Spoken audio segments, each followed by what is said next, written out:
दिखाई नहीं दे रहा।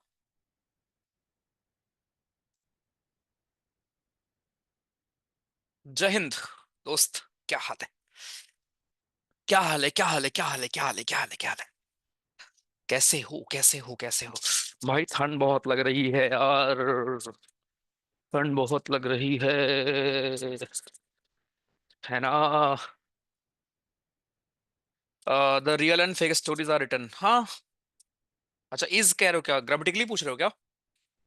मजा आने लगा है पढ़ने में अब तुमको आया है 2 महीने बाद।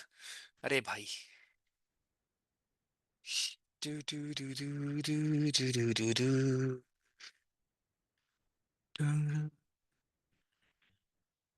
वीडियो देख के कौन से मोटिवेट हो गए? वीडियो देख के मोटिवेट क्यों होते हो भाई?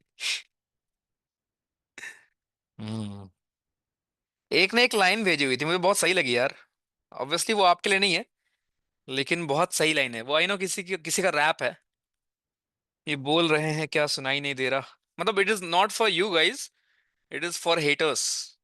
मेरे तो शायद है नहीं। बहुत होंगे भाई ऑब्वियसली। ठीक है। मेरे साथ दिक्कत ये रहा ना कि सेम एज ग्रुप रहा ना, तो लोगों को पसंद नहीं आती ना। देखो, आपको तरक्की पसंद आती है एक लेवल तक, है ना? आपको ज्यादा तरक्की पसंद नहीं आती दोस्तों की। तो एक था, ये बोल रहे हैं क्या सुनाई नहीं दे रहा। ब्रो मत बोल, मत कोई तेरा कोई भाई नहीं तेरा। बोला आएगा टाइम नहीं मेरा। अब टॉप पे बैठा मैं, दिखाई नहीं दे रहा। डिजिटल नोट्स मिल जाएंगे। डिजिटल नोट्स मिल जाएंगे। अरे it is not written by me यार, ऑब्वियसली। मैं काहे लिखूंगा भैया, किसी ने लिखा है यहाँ पर, उसको पढ़ रहा हूँ। ओके। नहीं भाई रतन जी, कोई दिक्कत नहीं भाई। पहनो आराम से पहनो ओडी। अरे मयंक, वो केवल ऑफकैट तक की बात है भाई मेरे। उसके बाद तो आप सीडीएस के लिए पढ़ोगे ना। ऑफकैट 1 महीने की तो बात है। ओके। 18 सैचुरेटेड होंगे और 0 होंगे। ओके ठीक है। ठीक है भैया, गल्फ ऑफ मैक्सिको को नेम। अरे वो अमेरिका वाले कुछ काम धंधा है नहीं, वो अपनी आग नहीं बुझा पा रहे हैं वो बस। क्या बोलूं मैं उनको। ठीक है। अमेरिका वालों को है ना वो जुल। कनाडा को लेंगे अपने देश में। अमेरिका वालों हैं वो। हाँ। Right right right. चलो आगे सारे, शुरू करने कार्रवाई।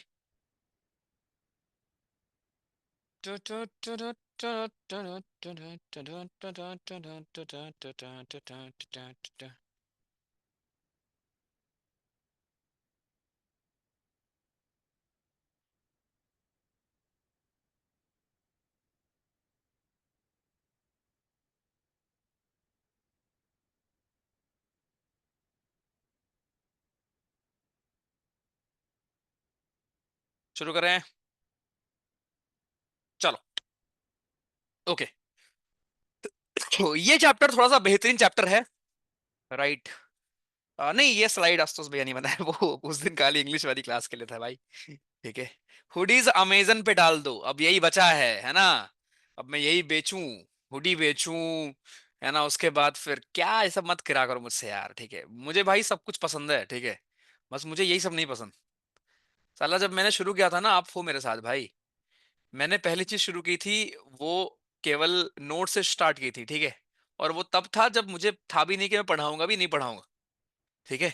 उसके बाद से जब मैंने पढ़ाना स्टार्ट किया ना, आई स्टार्टेड टीचिंग यार।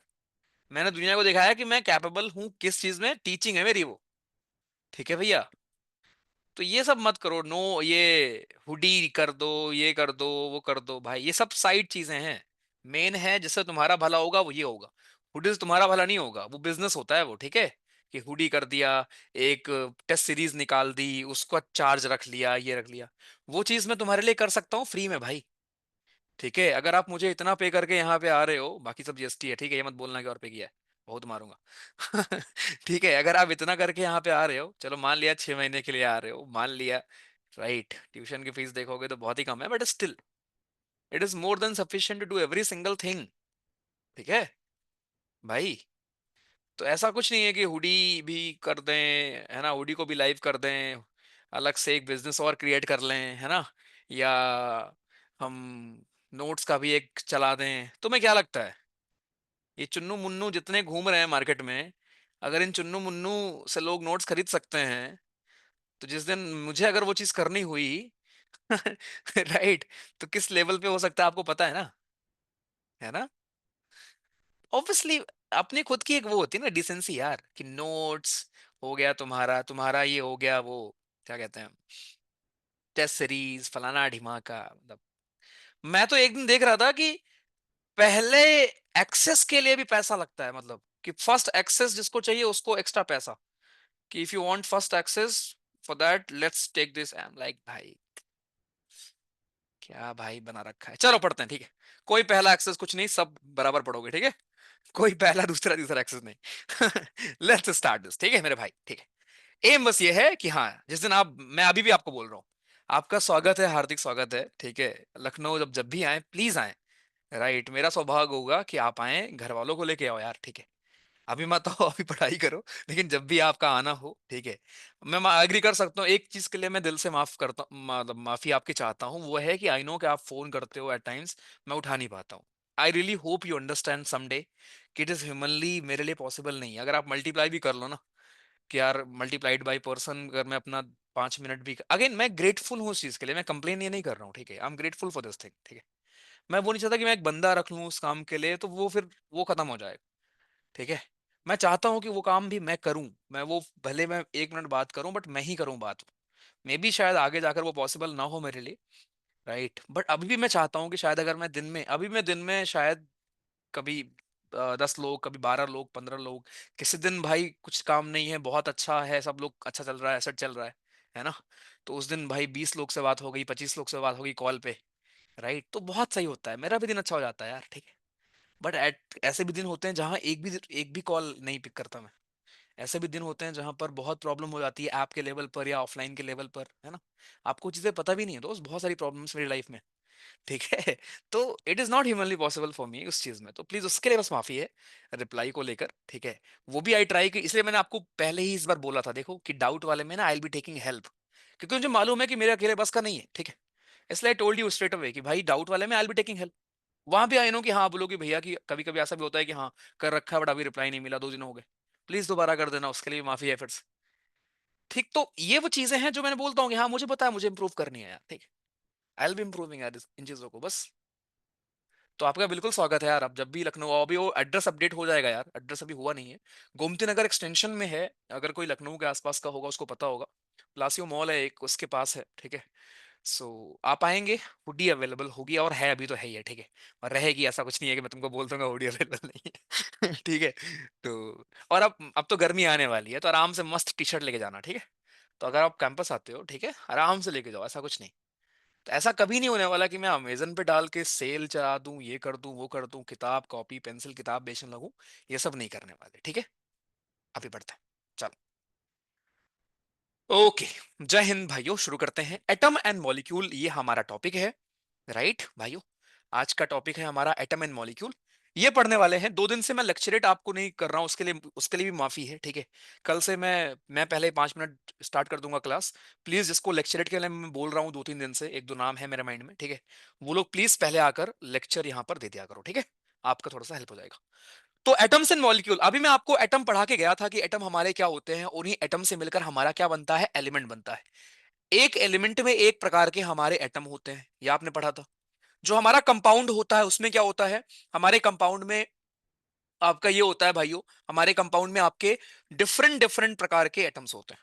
ये दो चीज हमने सीखी है, ठीक। अब यहां पे सीखना कि हमें ये लगा था कि यार एटम क्या होता है, एटम सबसे छोटी यूनिट होती है, सबसे छोटी इकाई होती है। लेकिन बाद में मालूम चला कि यार एटम के अंदर भी हमारे कुछ सब एटॉमिक पार्टिकल्स होते हैं। हमारे एटम जी के अंदर भी कुछ हमारे सब एटॉमिक पार्टिकल्स होते हैं।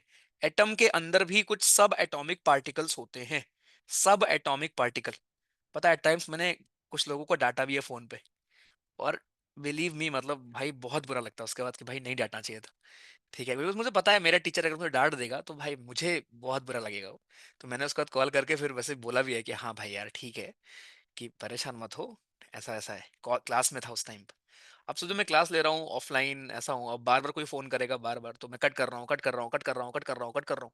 4 बार हो गया, 5 हो गया, 6 हो गया, 7, तो फिर इंसान हो जाता है फ्रस्ट्रेट थोड़ा सा, ठीक है। तो एक दो बार ऐसा हुआ भी है कि मैं बहुत तगड़ा डांट दिया हूँ, ठीक है। और फिर मुझे भी थोड़ा लगता है कि हाँ यार नहीं डांटना चाहिए था, क्योंकि मुझे पता है कि हाँ शायद वो 2-4 मिनट शायद उसके लिए बहुत इंपॉर्टेंट है, ठीक है। क्योंकि मुझे पता है अगर मैं अपने टीचर से बात कर रहा हूँ और मेरा टीचर अगर मुझसे प्यार से बस ये बोल दे कि हाँ भाई तू अच्छा कर रहा है, तो शायद मैं बहुत खुश होता। तो मुझे वो चीज़ें याद है, ठीक है। तो ये कुछ चीज़ें हैं जो I will be improving, I can assure you, ठीक है। ये फोन वाला एक आई नो कि हाँ, क्योंकि ये फोन वाला कर रखा है तो भाई है, ये तो मैं फोन नंबर ही ना दूं फिर तो, है ना। बट अगर दे रखा है तो भाई फिर ये फर्ज बनता है कि इम्प्रूव करना, तो वो आने वाले दिनों में आपको दिखेगा।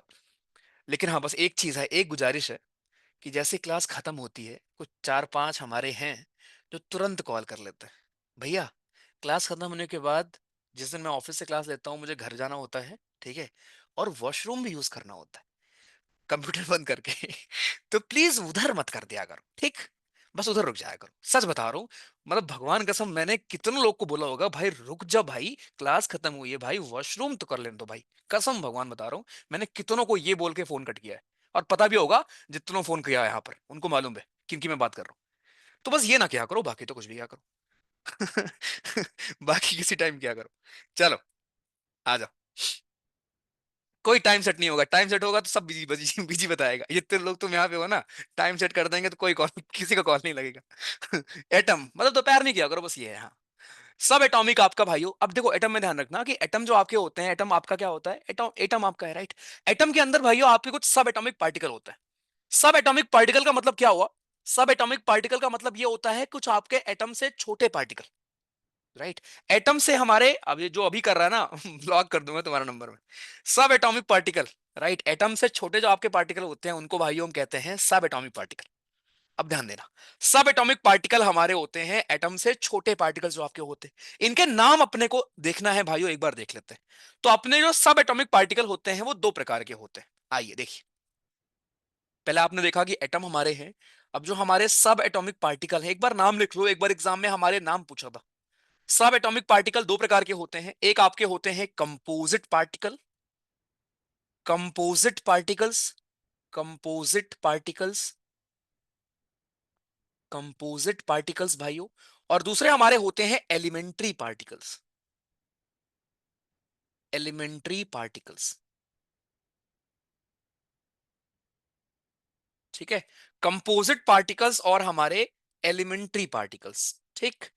कंपोजिट पार्टिकल्स में हम पढ़ेंगे अबाउट प्रोटॉन, न्यूट्रॉन और एक बैरियन होता है, इसके बारे में हमको पढ़ना नहीं होता, बस जान के रखो कि एक प्रोटॉन आपका होता है हमारा, एक न्यूट्रॉन होता है, प्रोटॉन, न्यूट्रॉन, और एक तीसरा बैरियन होता है।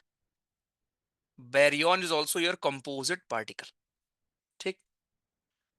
वहीं पर जो आपके एलिमेंट्री पार्टिकल हैं जिनको आप क्वार्क भी बोलते हो प्यार से, पहले बात तो एलिमेंट्री पार्टिकल को भाइयों हम लोग प्यार से क्वार्क, QUARKS, इनको हम लोग प्यार से क्वार्क्स भी बुलाते हैं। तो ये सारे हमारे एलिमेंट्री पार्टिकल्स हैं, इनको हम प्यार से क्वार्क्स भी बोलते हैं। इनके हमारे एक इलेक्ट्रॉन होता है इनमें, एक इलेक्ट्रॉन होता है, एक आपका म्योन होता है। हाँ जी म्योन, ये नहीं पता होगा आपको। एक इलेक्ट्रॉन होता है, एक म्योन होता है, और एक टाउ पार्टिकल होता है, टाउ पार्टिकल, टाउ पार्टिकल। ये टाउ पार्टिकल को हम लोग लेप्टॉन भी बोलते हैं, पता है। टाउ पार्टिकल को अपन लेप्टॉन भी कहते हैं भाई। Tau particle is also known by the name of lepton. तो एग्जाम में ऐसे पूछ लेगा कि इनमें से कौन आपका सब एटॉमिक पार्टिकल है कौन नहीं। सो प्रोटॉन, न्यूट्रॉन, बारियन और आपका हमारा इलेक्ट्रॉन और म्यून, ये आपके 5 सब एटॉमिक पार्टिकल होते हैं, जिसमें अगर आप इनको क्लब करो तो कंपोजिट और एलिमेंट में भी क्लब कर सकते हो। तो कंपोजिट पार्टिकल्स आपके प्रोटॉन, न्यूट्रॉन और बैरियन होते हैं। एलिमेंट पार्टिकल्स आपके इलेक्ट्रॉन और म्यून और टाउ पार्टिकल, टाउ पार्टिकल को आप लेप्टॉन भी कहते हो, राइट। तो ये सारे भाइयों हमारे क्या हैं, ये सारे आपके हमारे सब एटॉमिक पार्टिकल्स आपके होते हैं। बेहतरीन, ठीक है।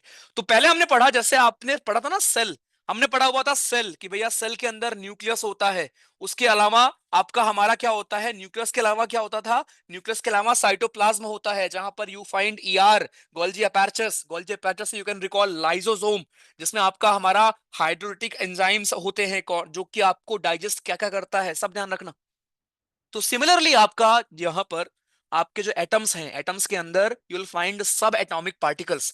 तो ये सारे आपके सब एटॉमिक पार्टिकल हैं, proton, neutron, baryon, right, baryon, उसके बाद electron, मियोन, tau particle.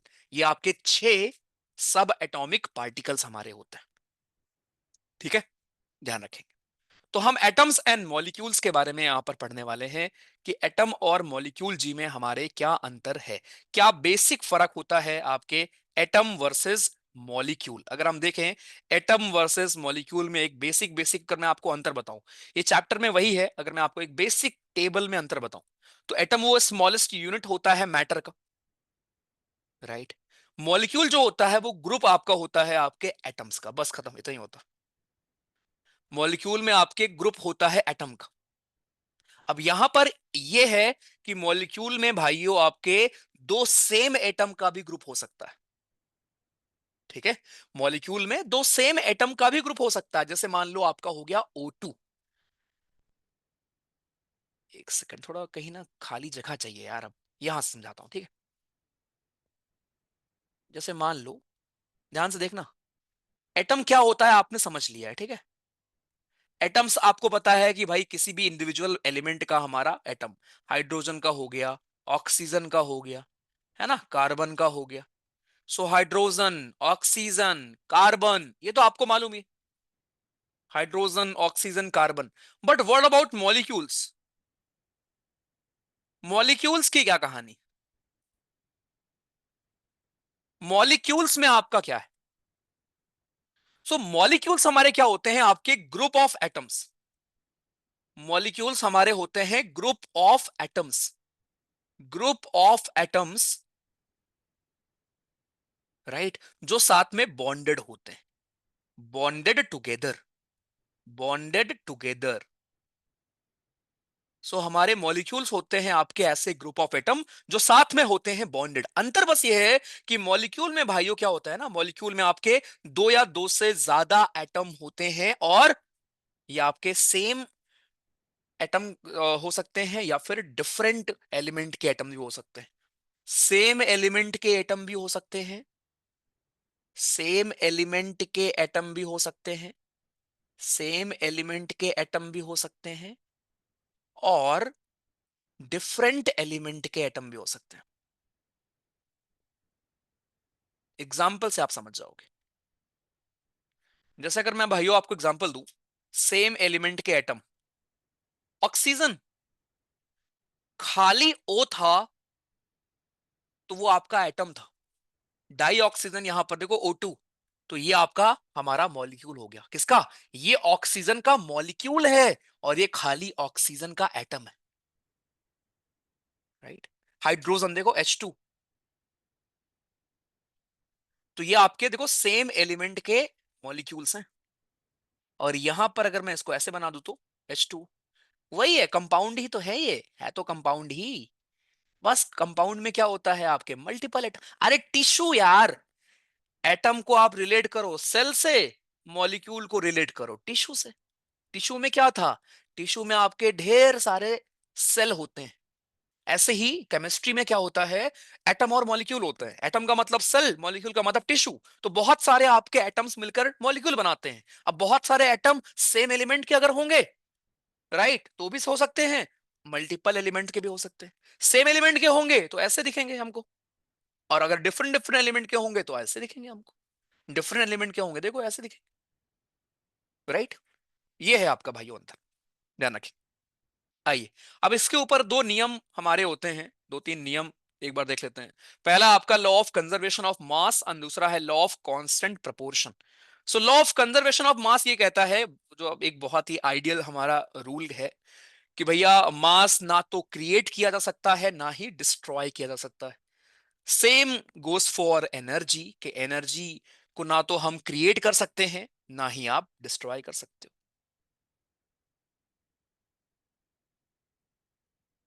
Right. Energy को भाइयों ना तो आप क्रिएट कर सकते हो, ना ही आप डिस्ट्रॉय कर सकते हो। राइट, सेम चीज आपका यहां पर होता है। ठीक है, सेम चीज भाइयों आपके यहां पर होता है, कुछ आपका अलग नहीं है, सेम ही चीज है इधर भी। ठीक है, सेम ही चीज है आपका यहां पर भी। लेकिन सेकंड वाला कहता है कि लॉ ऑफ कांस्टेंट प्रपोर्शन, कि proportion of element by weight in a given compound will always remain same. ये बस याद रखोगे ये रूल है क्या, मतलब समझ लो। पहले का मतलब ये था कि आपका जो टोटल मास होगा, इसीलिए आप बैलेंस करते हो केमिकल रिएक्शन को। केमिकल रिएक्शन को हमको बैलेंस करने की नीड क्या होती है? बैलेंस हम इसीलिए करते हैं कि जब आप रिएक्शन के पहले जितना मास था उतना ही बाद में होगा, इसीलिए हम बैलेंस करते हैं। और similarly law of constant proportion का मतलब यह है कि अगर CO2 जिस प्रोपोर्शन में है, नो मैटर कहां पर किसी भी रिएक्शन में किसी भी कंपाउंड में रहेगी, इसी प्रोपोर्शन में रहेगी। अगर आपका NH3 है, सो NH3 का हमारा प्रोपोर्शन आपका 14:3 है, तो ये रहेगा, हमेशा बरकरार रहेगा अमोनिया में।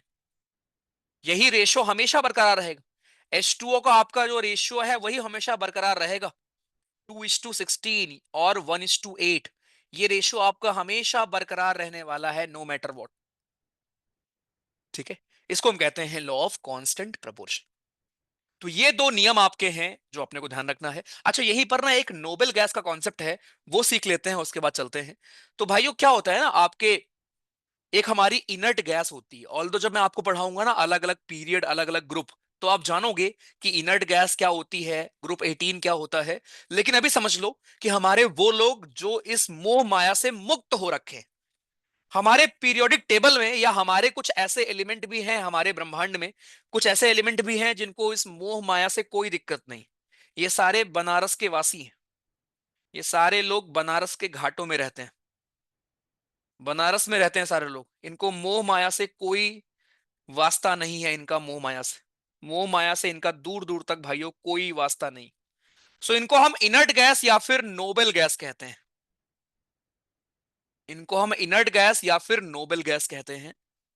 राइट, और ये किसी से रिएक्ट नहीं करते हैं आसानी से, they do not react easily. ये किसी से आसानी से रिएक्ट नहीं करते हैं, किसी से भी आसानी से रिएक्ट नहीं करते। तो इनके ऊपर ना उपयोग पूछता है आपसे कि जो हमारे आपके इनर्ट गैसेस होती हैं, राइट, इनर्ट गैसेस होती हैं, उनके यूजेस आपसे पूछ सकता है एग्जाम में। तो मैं आपको यहां पर इनर्ट गैसेस के यूजेस बता रहा हूं, ध्यान समझना। पहला है आपका हीलियम, और इसको लिखना। फर्स्ट है भाइयों, वी हैव हीलियम। हीलियम का उपयोग आप करते हो बैलून्स में, बलून्स में करते हो, एयरशिप में करते हो। एयरशिप में क्यों करते हो? क्योंकि ये आपका लाइटर होता है आपके नॉर्मल एयर से। हीलियम जो है वो लाइटर होता है, राइट, हीलियम आपका लाइटर होता है नॉर्मल एयर से। LIGHT, एक मिनट, ER होगा ना, लाइटर देन एयर।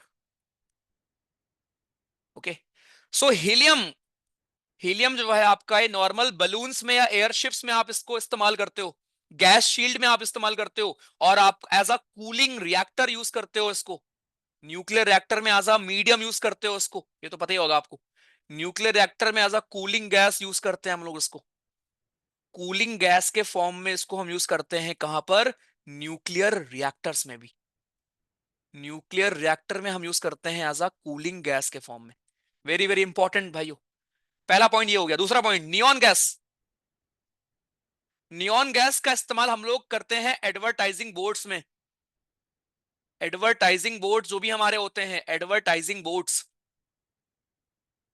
जो आपके रेड ऑरेंज ग्लो करते हैं उसमें, राइट, उसमें हम करते हैं इसको आपके नियॉन गैस का इस्तेमाल। तीसरा, argon gas, ARGON, argon gas का इस्तेमाल आप करते हो आपके जो वेल्डिंग होती है उसमें, इसको शील्डिंग गैस के फॉर्म में आप इसको इस्तेमाल करते हो, राइट, वेल्डिंग करते हुए कि आपको चोट ना लगे, वेल्डिंग के टाइम पर आप इस्तेमाल करते हो आर्गन का।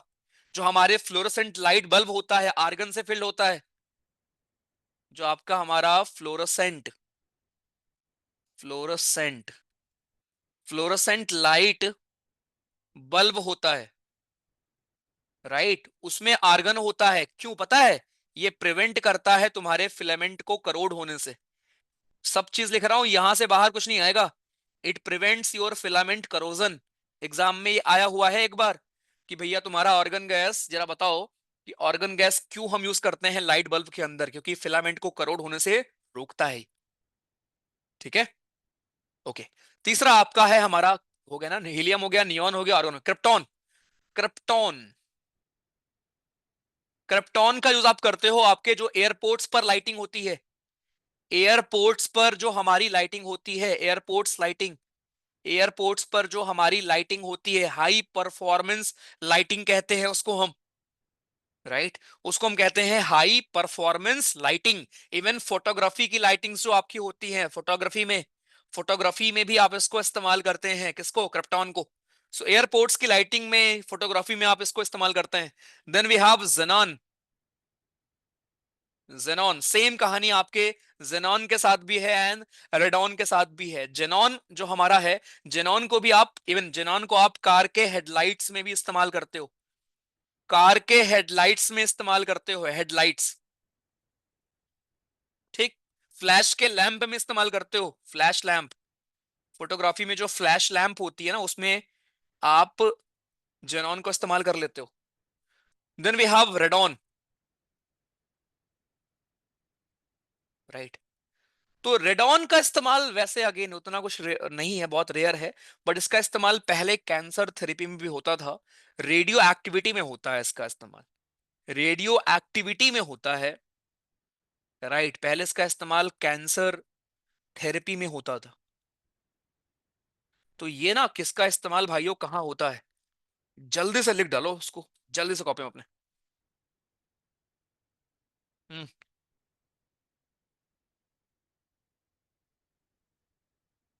लिखो लिखो लिखो, लिख डालिए इसको, भले आपको आता हो फिर भी। फिर मैं आपको बताता हूँ सवाल कैसे आएंगे।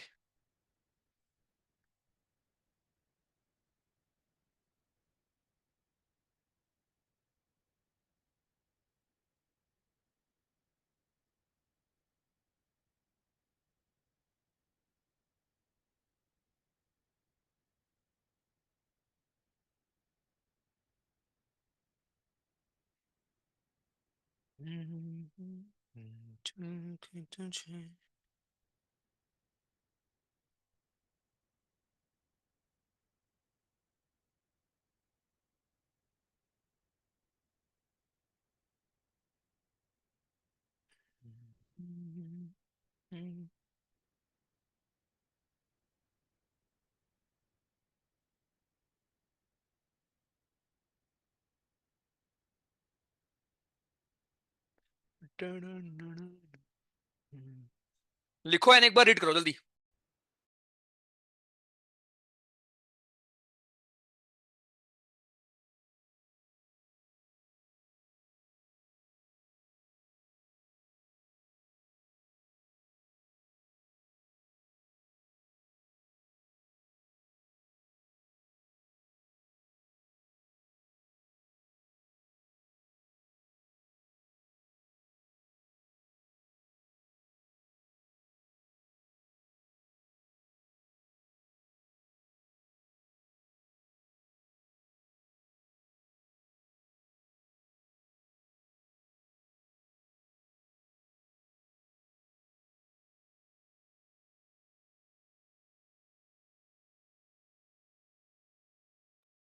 कूल, चलो ग्रेट।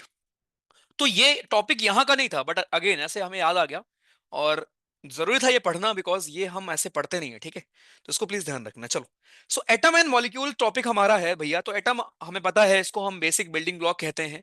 महर्षि कनट जी हमारे थे, उन्होंने बोला अगर हम किसी भी चीज को डिवाइड करते चले गए चले गए चले गए चले गए चले गए चले गए चले गए, तो हमें एक लास्ट में जाकर एक वो छोटा सा एक कण मिलता है, पार्टिकल मिलता है, जिसके बाद उसको हम और डिवाइड फर्दर नहीं कर सकते हैं।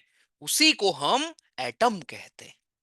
ठीक, देन उसके बाद एक पकुदा जी हमारे थे, उन्होंने एलॉबरेट किया इस चीज को, और उन्होंने बोला कि नॉर्मली एग्जिस्ट ये कंबाइंड फॉर्म में करता है।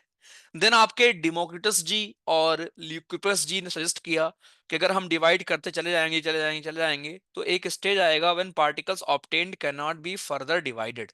तो आपको समझ में आ गया कि इन्होंने बस कॉपी पेस्ट मार दिया है जो महर्षि कर्ण जी ने हिंदी में कहा था, इन्होंने अंग्रेजी में बस टीप दिया, राइट। ओके, और डेमोक्रिटस ने उसी को एटम बोल दिया, और फिर एंटोनियो भैया जी ने हमारे उस पर दो नियम बना दिए, बस। जैसे आपने सेल चैप्टर में पढ़े हुए थे ना, किसने क्या बोला है, वही आपकी यहाँ पर कहानी थी। आइए। चल के तुम्हें लेके चलूं। तो अब जरा पढ़ते हैं हम लोग डाल्टन जी की एटॉमिक थ्योरी। सो उसके बाद अब हम लोग एटम की खोज कर चुके हैं, ठीक है। इमेजिन करो हम लोग उस दौरान हैं जहां पर सोशल मीडिया नहीं था, तो इसका मतलब तुम लोग फोन वोन रख दो, पढ़ाई बंद, क्लास खत्म। जब इमेजिन ही कर लिया सोशल मीडिया नहीं है तो क्लास क्या हो रही फिर, है ना। नहीं यार, इतना हाइपोथेटिकल नहीं होना है, मतलब इतना नहीं। एक एक्सेप्शन रखो कि फोन है, खाली क्लास चल रही है, ठीक है। तो इमेजिन करो है कि हम लोग उस टाइम पर है जब एटम की डिस्कवरी जस्ट हुई है। तो एटम की डिस्कवरी जस्ट जस्ट हुई है अभी, राइट। एंड कमेंसेस होना चाहिए, अच्छा बेटा।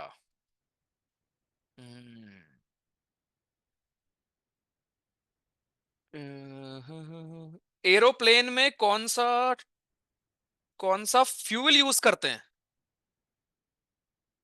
मिट्टी का तेल यूज करते थे शायद। जेट फ्यूल होता है, जेट फ्यूल। टाइप होते हैं उसके, जेट ए, जेट सॉरी जेट ए, जेट बी, ऐसा होता है, ठीक है। ऑनेस्टली केरोसिन बेस्ड होता है, तुमको मजाक लग रहा है क्या? दिखा दो तुमको मैं। तुम मुझे मजाक में लेते हो भाई, इधर देखो। देखो, एक सेकंड। तुम क्या समझते हो भाई मुझे? तुम्हें लगा मैं मजाक कर रहा हूँ? एक मिनट एक मिनट, ये गायब कैसे हो गया? एरोफे कह रहे हैं एयरफोर्स में कुछ लोग घर ले आते हैं, अच्छा। Jet a fuel has kerosene, क्या लिख रहा हूँ ये मैं, चलो आ जाएगा, देखो। देखो, केरोसिन टाइप जेट फ्यूल, देखो ये देखो। जेट ए जो तुम्हारा होता है ना, उसमें केरोसिन होता है भाई। मजाक नहीं कर रहा था, मैं सही बोल रहा था, ठीक है। भैया आज मेरा पीएसबी था, जीएसटी नीलगिरी सूरत तुशील के बारे में पूछा था। नाइस यार, ग्रेट हीरो, बढ़िया समझ। बढ़िया बढ़िया बढ़िया। चलो। सो सो ठीक है। तो मतलब इमेजिन करो हम लोग तब हैं जब भैया डिस्कवरी डिस्कवरी हुई है आपकी। तो उस टाइम पर फिर डाल्टन जी को लगा कि यार अब ना बहुत सही टाइम है कि इसके बारे में कुछ थ्योरी व्योरी दी जाए। तो डाल्टन जी आते हैं, कहते हैं कि सारे मैटर, चाहे वो एलिमेंट हो, कंपाउंड हो, मिक्सचर हो, कोई भी हो, चाहे वो एलिमेंट हो हमारा, चाहे वो हमारा कंपाउंड हो, या कोई भी हो, सब आपके स्मॉल पार्टिकल से बने होते हैं जिसको हम एटम कहते हैं, जो हम पढ़ चुके हैं। ये डाल्टन की थ्योरी है। A specific element of all kinds of atom in the same is the same in mass, size and other properties. However, different atom, कहने का मतलब वही है कि हाइड्रोजन के एटम्स होंगे वो सारे सेम ही होंगे। अगर आप दो हाइड्रोजन और ऑक्सीजन वाले एटम्स को कंपेयर करोगे तो आपको अलग दिखेंगे। एटम्स जो होते हैं वो इंडिविजुअल होते हैं, मतलब आप उनको और फर्दर डिवाइड नहीं कर सकते हो, ऐसा बोला था डाल्टन ने। बट बाद में मालूम चला कि आप और भी उसमें सब एटॉमिक पार्टिकल होते हैं, ठीक है। तो ये था। अब सबसे इंटरेस्टिंग चीज ये थी कि डाल्टन ने, और ये इसके ऊपर सवाल आता है, डाल्टन ने आपके कुछ एटम्स के सिंबल दिए थे उस टाइम पर, राइट। जब ये एटम, जब इसकी डिस्कवरी हुई, तो उसके बाद डाल्टन ने यार बोला कि यार कुछ जो आपके एलिमेंट्स हमें मिले हैं, कुछ जो एलिमेंट्स हमें पता हैं, इनके सिंबल्स ना हमें ऐसे रखने चाहिए, राइट। इनके सिंबल्स भैया हमको इस प्रकार से सिंबल्स अपने को यूज करना चाहिए। तो ये चीज प्लीज ध्यान रखना है कि ये सिंबल हैं हमारे जो अपने, जो अपन यूज करते हैं, ठीक है। ये सिंबल्स हैं अपन जो हम यूज करते हैं, तो ये प्लीज ध्यान रखना। फिर बर्जीलियस जी आते हैं जो कहते हैं यार जरा हम इनिशियल्स का यूज करते हैं सिंबल बनाने के लिए। अब ये सिंबल डायरेक्टली एग्जाम में मैंने आपको पीवाईक्यू दिखाया है, आया है। तो पहले बात एक बार ये सिंबल गो थ्रू करो चलो मेरे साथ। ऑक्सीजन का सिंबल है आपका एकदम प्लेन सन्नाटा, हाइड्रोजन बीच में बस डॉट लगा दो। ये डाल्टन के हिसाब से सिंबल है, आज के दिन तो आप एच लिखते हो, ऑक्सीजन को हम ओ लिखते हैं, बट किसी जमाने में डाल्टन के हिसाब से ये सिंबल होता था या होना चाहिए था। नाइट्रोजन जिसको एजोट भी बोलते थे हम, राइट, उसके हिसाब से उसका सिंबल ये था। कार्बन तुम्हारा पूरा ब्लैक, सल्फर तुम्हारा ऐसे, phosphorus Mercedes gold, platinum P, silver S, mercury इस प्रकार था, कॉपर ऐसा, iron nickel tin lead, zinc bismuth B था, एंटीमनी एन था, आर्सेनिक कैल्शियम ऐसे आपका ऐसा था, मैग्नीज एम था, M A uranium, tungsten titanium से, सीरियम, पोटेशियम स्ट्रेट लाइन था। इस बार मुझे लग रहा है ये आएगा, मर्सिडीज पूछ चुका है इस बार आपकी। और तीन स्ट्रेट लाइन, मैं अगर एग्जामिनर हूं ना, मैं पांच पांच करके पूछ लूं, मैं ऐसे पांच छह करके पूछ लूं, लो बनाओ पेपर। ध्यान रखना, तीन स्ट्रेट लाइन, ठीक है। तीन स्ट्रेट लाइन है तो पोटेशियम, दो स्ट्रेट लाइन है तो सोडियम, तो दो स्ट्रेट लाइन सोडियम, तीन स्ट्रेट लाइन तो पोटेशियम। देख लो दोनों तुम्हारे जुड़वा भाई है, दोनों जुड़वा भाई, ठीक। और आपको पता है दोनों की प्रॉपर्टीज, तुरंत आप रिकॉल कर सकते हो, मेटल नॉन मेटल, कौन पानी से नहाता है और कौन इतिहास बनाता है, कौन पसीने से नहाता है, आप जानते हो दोनों, ठीक है। Then calcium we have magnesium, we have barium strontium aluminium. तो ये देखोगे तब याद होगा, ऐसे याद नहीं हो जाएगा, लेकिन ये याद करना है अपने को, ठीक है। और जो होमवर्क दो उसको करके आया करो पहले बात तो, ठीक है, कृपया होमवर्क किया करें। सो ये सिंबल्स हमारे डाल्टन साहब ने दिया था, राइट लेकिन आज के दिन ऑब्वियसली हम इसको फॉलो नहीं करते हैं, ये सिंबल पहले दिए गए थे। आज के दिन हम फॉलो करते हैं आईयूपीएसी के हिसाब से। आईयूपीएसी हमारे वो सिंबल्स होते हैं भाइयों, जो कि हम पूरी दुनिया में जो मान्य होते हैं। आप अमेरिका में पढ़ोगे ये चीज, वहां भी आपको यही पढ़ाया जाएगा। आप कहीं भी पढ़ोगे दुनिया में, आपको यही पढ़ाया जाएगा। और आपके लिए होमवर्क एक और ये है कि आपको मास याद रखना है इनका, एटॉमिक मास। तो एटॉमिक मास भी आपको याद करना है, किसका कितना मास है, वो भी भाइयों याद कर रहा है। एटॉमिक मास क्या होता है कि किस एलिमेंट के एटम का कितना मास है, मतलब किस एलिमेंट का कितना मास होता है, उसको हम कहते हैं एटॉमिक मास। जैसे आपके हाइड्रोजन का कितना मास होता है, वन, मैं कुछ का लिख दे रहा हूं जो आपको याद करना है। हाइड्रोजन का वन, हीलियम का भाइयों फोर, आपके लिथियम का सेवन, बेरिलियम का नाइन, बोरॉन का 11, कार्बन का 12, नाइट्रोजन का 14, ऑक्सीजन का 16, फ्लोरीन का 19। ओके, उसके बाद क्या बचा? हाँ, एक मिनट, एक दो तीन चार पाँच छ सात आठ नौ दस, hydrogen helium lithium barium boron carbon nitrogen oxygen fluorine, neon होगा क्या? एक फिल्म में एक चीज भूल रहा हूँ यहाँ पे, यहाँ तो मुझे पता है, एक मिनट रुक जाओ।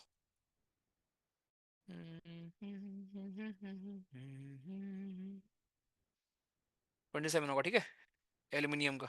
उसके बाद फिर सिलिकॉन आपका होगा, इसका आपका 28 होगा। देन आपका फॉस्फो, इसका वैलेंसी के बारे में बताऊंगा मैं इसके आपके, ठीक है। देन आपका सल्फर गैस आएगी, सल्फर का आपका होता है 32। उसके बाद we have chlorine gas, chlorine का 35.5 मास होता है। Then we have argon, argon का 40 होता है। देन वी हैव आपका पोटेशियम इधर 39 होता है। Then we have calcium. तो ये 20 तक कम से कम याद रखना। भाई ये 10 पे क्या था यार, मैं भूल गया यार, उसका मैं मास नंबर भूल रहा हूँ, क्या नाम है उसका और मास नंबर क्या है? हाँ एन होगा ना, एन ही होगा, सॉरी। हाँ यार, मास कितना है उसका? 20 ना, ठीक है, ओके, डन। अरे ठीक है नीतीश बाबू, एक दिन पढ़ा दिया इसी में यार, अब देख लो यही होता है, grass is always greener on the other side. जिस दिन मैं लिख के पढ़ाता हूँ उधर ना रेड वाले में, बहुत लोग बोलते थे स्लाइड में लिख के पढ़ाओ पीपीटी में, आज जब इसमें पढ़ा रहा हूँ तो अरे भैया। आइडियल गैस क्या होती है भाई? हाँ? हम्म, भैया may I join your technical team due to my financial issue, I need your help. भाई टेक्निकल टीम हमें उतनी बड़ी नीड ही नहीं है भाई प्रिंस जी यार, ऑनेस्टली। बट अगर होगी तो मैं ठीक है मैं बोल दूंगा, बट ऐसे है नहीं, ठीक है। आप भेज देना रिज्यूमे वगैरह जो भी है, ठीक है। चलो ठीक है, तो ये प्लीज याद रखना, ये आपका होमवर्क है, याद करना पड़ेगा, क्योंकि आगे न्यूमेरिकल्स में इसको अपन इस्तेमाल करेंगे, ठीक है। तो मॉडर्न सिंबल जो आपके एलिमेंट्स के होते हैं वो आईयूपीएसी के हिसाब से होते हैं, राइट। और अपर केस में हमेशा होते हैं, ध्यान रखना। वो आपके होते हैं, आपका जो पहला लेटर होता है वो अपर केस में होता है। हाइड्रोजन को एच हम लिखेंगे, राइट। कोबाल्ट को हम सी ओ लिखेंगे, सी सेकंड वाला कैपिटल नहीं होगा, केवल आपका फर्स्ट वाला होगा, ठीक। तो ये है आपका मॉडर्न सिंबल। अब ये ध्यान रखना। आई एटॉमिक मास क्या होता है आपका? एटॉमिक मास हमारा कार्बन के 12th वाला जो आपका हमारा एटम है, उस उससे हम कैलकुलेट करते हैं, और जो मैंने आपका यहां लिखा है यही है सबके आपके एटॉमिक मास, ये आपको याद करना होगा, ठीक है। ये भाइयों याद करना है। मॉलिक्यूल क्या होता है ये मैंने आपको बता दिया। एलिमेंट, मॉलिक्यूल ऑफ एलिमेंट का मतलब हो गया सेम का, कंपाउंड का मतलब हो गया डिफरेंट। आपके जो मैंने आपको पढ़ाया वही है। आगे आइए, अब ये चीज समझना, किसी सब्सटेंस में जो अमाउंट ऑफ आपके एटम होते हैं, नंबर ऑफ एटम, राइट। तो एक आपकी एंटिटी होती है जिसको हम कहते हैं अवगाद्रो नंबर। भाइयों, एक एंटिटी होती है अवगाद्रो नंबर। तो किसी भी पॉइंट पर कोई आपसे पूछे कि किसमें कितने नंबर ऑफ एटम्स मौजूद हैं, तो आप ये बोल सकते हो कि 6.022 इंटू 10 की power 23 atom of that particular element, ठीक। तो ये एक हमारा स्टैटिक नंबर है, या ये एक आपका नंबर है, इतने एटम्स हमारे किसी भी चीज में मौजूद होते हैं। तो अवगाद्रो नंबर आपका होता है 6.022 इंटू 10 की पावर 23। ये न्यूमेरिकल्स कल जब हम करेंगे, राइट। और कल मोस्ट प्रोबब्ली खत्म भी हो जाएगी आपकी हमारी ये, कल मोस्ट प्रोबब्ली हमारी केमिस्ट्री खत्म भी हो जाएगी, बिकॉज अब कुछ बचा नहीं है। एक वो पीरियोडिक ट्रेंड वाला बचेगा, और साथ में फिर हम, अगर टाइम तो वैसे होगा ही, हम ये केमिस्ट्री को रिवाइज भी कर देंगे, ठीक है। एक एमसीक्यू की क्लास भी कर लेंगे। तो अवगाद्रो नंबर के ऊपर एक आपका एमसीक्यू आता है जहां पे पूछता है नंबर ऑफ मोल निकालने को, ठीक है। वो नंबर ऑफ मोल वाली चीज हम करेंगे अलग से पूरा बढ़िया से, बिकॉज वो न्यूमेरिकल जरूर आता है हमारे एग्जाम। तो अवगाद्रो नंबर की वैल्यू बस अभी के लिए इतना समझ लो भाइयों कि अवगाद्रो नंबर आपका होता है 6.022 इंटू 10 की पावर 23। बाकी फिर मैं आपको ना अलग से भी बताऊंगा किसको हम अपन कैसे निकालते हैं। दूसरा, मोलर मास क्या होता है? कुछ नहीं होता, कंफ्यूज मत होना टर्म में। मोलर मास कुछ नहीं है, तुम्हारा वही मास जो आपने अभी जो मैंने आपको मास लिखा है ना, वही मास तुम्हारा, ठीक है। बस ये मोल का मास है, उसी को हम बोलते हैं मोलर मास, ठीक है। तो molar mass is nothing but तुम्हारा जो मास अभी मैंने लिखा तुमको कि याद कर लेना, उसी को हम कभी कभी मोलर मास बोल देते हैं, राइट। एटॉमिक मास बोल दोगे एटम होगा तो, अगर मॉलिक्यूल होगा तो मॉलिक्यूलर मास बोल दोगे, अगर वो आपके आयंस होंगे तो फॉर्मूला यूनिट मास बोल दोगे। बहुत टर्म्स हैं बोलने के, काम वही है कि सबका मास ही निकालना है, और कुछ नहीं। देख लो, मोलर मास यूनिट से लेकर 56 चीजें बोलने को, करना वही है। आई, एक बार जरा न्यूट्रॉन प्रोटॉन इलेक्ट्रॉन पढ़ लेते हैं। ये न्यूमेरिकल का पार्ट है, ठीक है। इसको मैं स्किप नहीं कर रहा हूं कि आपको लगे स्किप कर रहा हूं, ये न्यूमेरिकल में अभी मैं आपको बताऊंगा, ये नंबर मैं अभी यूज करूंगा आपको न्यूमेरिकल। तो इस नंबर को भी साइड में रखो, इसको भी मैं अलग से यूज करना आपको सिखाऊंगा। ये तीनों हमारे क्या होते हैं भाइयों? न्यूट्रॉन, प्रोटॉन और इलेक्ट्रॉन। ये तीन भाई हमारे हैं, न्यूट्रॉन, प्रोटॉन, इलेक्ट्रॉन। इनकी डिस्कवरी कैसे हुई इसके ऊपर भी भाइयों हमारे सवाल बनते हैं, राइट। तो पहले बात तो, न्यूट्रॉन में कोई चार्ज नहीं होता, प्रोटॉन आपके पॉजिटिवली चार्ज होते हैं, इलेक्ट्रॉन जो हमारे होते हैं ये नेगेटिवली चार्ज होते हैं, right. So electron, proton and neutron, okay. So list के फॉर्म में अगर मैं आपको इनमें डिस्टिंग्विश करूं, राइट, अगर मैं इनमें डिस्टिंग्विश करना हो मुझे, तो देखो पहले बात तो यहां मैं कर रहा हूं इलेक्ट्रॉन, कोई बात नहीं, कल से मैं यूज कर लूंगा, वो फिर से मैं रफ यूज कर लूंगा, कोई दिक्कत नहीं। अब आज मैंने रफ नहीं लिया यार। इलेक्ट्रॉन, प्रोटॉन और न्यूट्रॉन, भाइयों ध्यान देना, एक हमारा इलेक्ट्रॉन है दोस्त, एक हमारा प्रोटॉन है, और एक हमारा न्यूट्रॉन है। इलेक्ट्रॉन का सिंबल आपका होता है ये, प्रोटॉन का सिंबल होता है ये, और न्यूट्रॉन का सिंबल होता है ये। पहली बात तो ये, इलेक्ट्रॉन में चार्ज होता है -1 चार्ज, ठीक। प्रोटॉन में चार्ज होता है +1, न्यूट्रॉन में चार्ज होता है 0, यानी न्यूट्रल होता है। एग्जाम में इसके ऊपर भी सवाल आया है कि कौन न्यूट्रल होता है, कौन नेगेटिव चार्ज, कौन पॉजिटिव चार्ज। मास, ये मास नंबर याद कर लो, या फिर ये देख लो कौन ज्यादा, किसका मास किसका कम मास। तो जो इलेक्ट्रॉन का मास होता है वो होता है आपका बहुत कम, 9, अप्रोक्सीमेटली 9 इंटू 10 की पावर -31 kg, जो कि बहुत कम होता है, बहुत कम, राइट।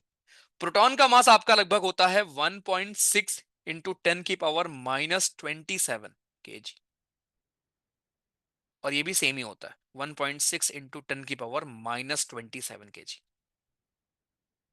ओके, सो न्यूट्रॉन और प्रोटॉन का मास सेम होगा, लेकिन इलेक्ट्रॉन का मास बहुत छोटा होता है, राइट, बहुत बहुत बहुत छोटा। ठीक।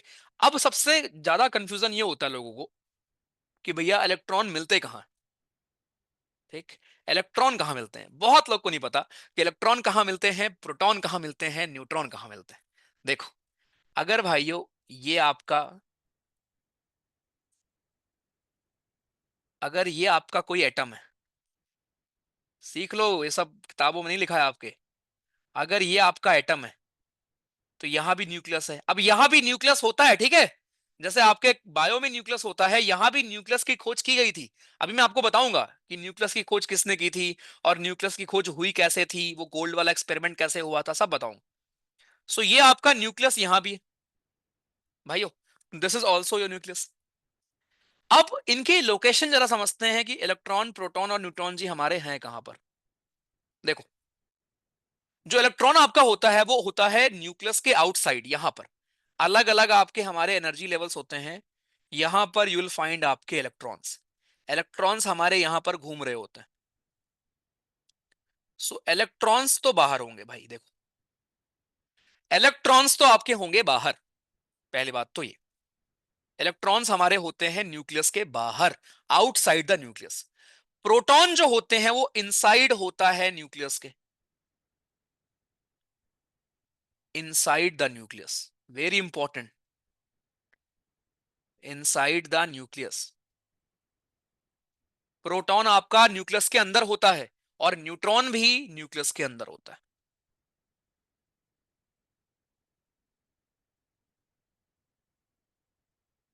ठीक है, लेकिन इलेक्ट्रॉन क्या है, न्यूक्लियस को सराउंड करके, मतलब बाहर घूम रहा होता है बेसिकली।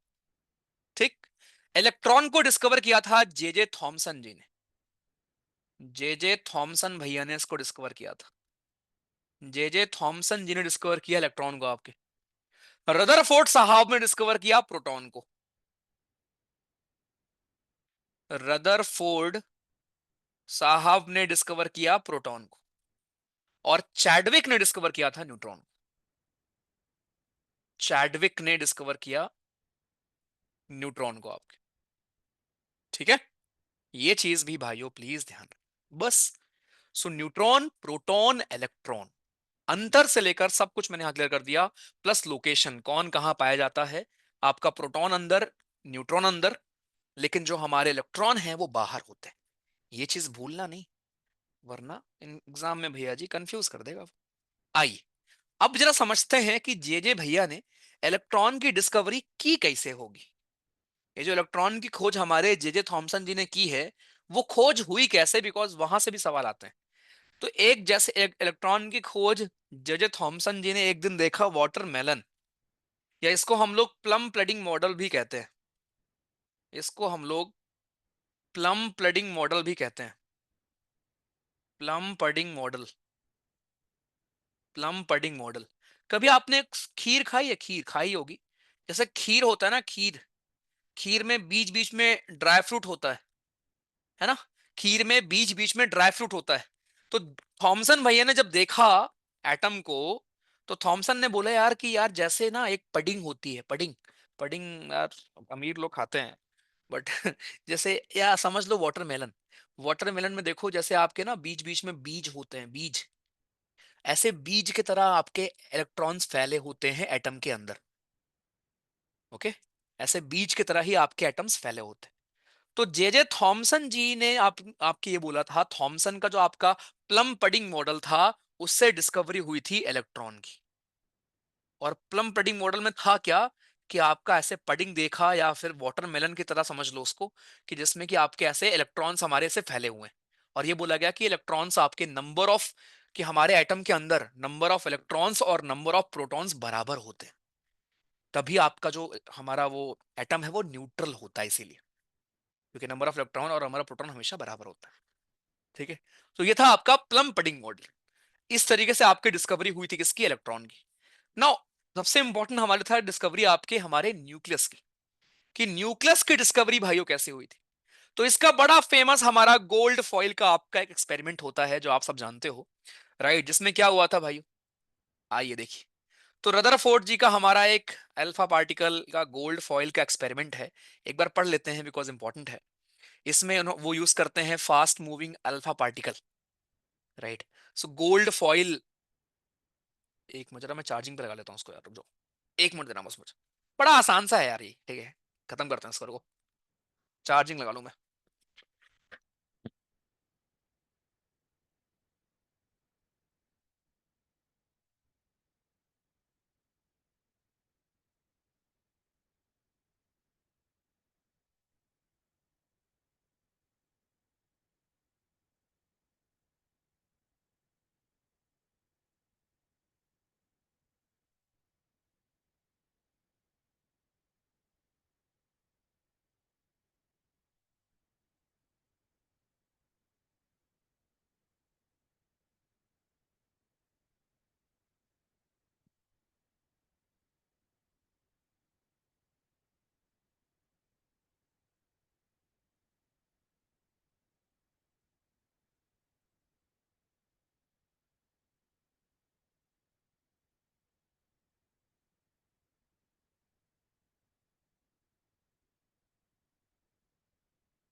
हम्म, हाँ भाई देखो, पहली बात तो गोल्ड फॉइल का एक्सपेरिमेंट क्या था समझो ध्यान से।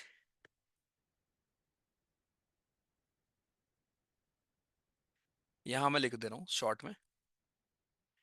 तो हमारे रदरफोर्ड साहब गोल्ड फॉइल लेके आते हैं, ठीक है। गोल्ड फॉइल एक लेके आते हैं, यहाँ ऊपर बना भी था देख लो, ये गोल्ड फॉइल है, ठीक है। ये गोल्ड की एक फॉइल है, इस गोल्ड की फॉइल को लेकर आते हैं रदरफोर्ड साहब, ठीक भाइयों, गोल्ड की फॉइल को लेकर आते हैं, ठीक। 1909 वो साल था, मुझे याद है, आज भी मैं था क्योंकि हम लोग पीछे गए हुए हैं ना। गोल्ड फॉइल एक्सपेरिमेंट आपका था, राइट। पहले बात उसमें यूज क्या क्या हुआ था, एक गोल्ड फॉइल यूज हुआ था, और ये बहुत थिन गोल्ड फॉइल थी। ये थिन क्यों थी ये भी सवाल पूछा गया था एक बार एग्जाम में। ये थिन थी आपके, और थिन कितनी थी, सॉरी, थिन आपकी थी आपकी लगभग 1000 एटम थिक, अराउंड 1000 एटम के बराबर, और एटम कितना छोटा होता है आपको पता है, 1000 एटम्स थिक। और इसको हमने बम्बार्ड किया था, it was bombarded with alpha particle. और अल्फा पार्टिकल्स हमारे क्या होते हैं, पॉजिटिवली चार्ज्ड हमारे पार्टिकल्स होते हैं। अल्फा पार्टिकल्स से हमने इसको बम्बार्ड किया था। तो अल्फा पार्टिकल्स हमारे होते हैं भाइयों पॉजिटिव, ठीक है, ओके, ध्यान रखना।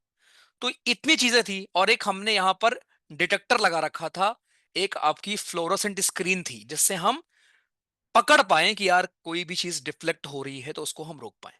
तो हमने ऑब्जर्व ये किया, जब हम यहां से फेंक रहे थे, तो हमने ऑब्जर्व ये किया कि ज्यादातर जो अल्फा पार्टिकल्स थे, most alpha particles most alpha particles जो हमारे अल्फा पार्टिकल्स थे ज्यादातर, वो स्ट्रेट चले गए। इससे प्रूफ क्या होता है, मतलब ये समझ लो ना कि आप अगर आप यहां से गोली मार रहे हो, किसी को लग नहीं रही है, स्ट्रेट जा रही है ना, तो इसका मतलब कमरा खाली है ना, राइट। तो ज्यादातर अल्फा पार्टिकल्स आपके स्ट्रेट निकल गए, विदाउट डिफ्लेक्शन, बिना डिफ्लेक्शन के निकल गए भाई, विदाउट डिफ्लेक्शन निकल गए, बिना डिफ्लेक्शन के निकल गए आपके बहुत सारे अल्फा पार्टिकल हमारे। दूसरा, कुछ आपके जो पार्टिकल्स थे, सम पार्टिकल्स, कुछ particles were deflected at a small angle, कुछ थोड़े एंगल से डिफ्लेक्ट हुए, और कुछ 1 in 20,000 या 12,000, 12 था 20 था,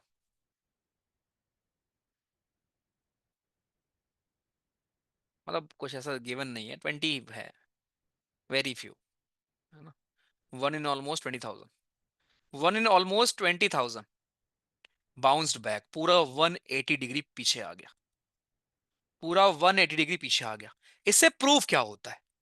इससे प्रूफ ये हुआ कि जो आपका एटम है ये मोस्टली एम्प्टी है, मोस्टली एम्प्टी।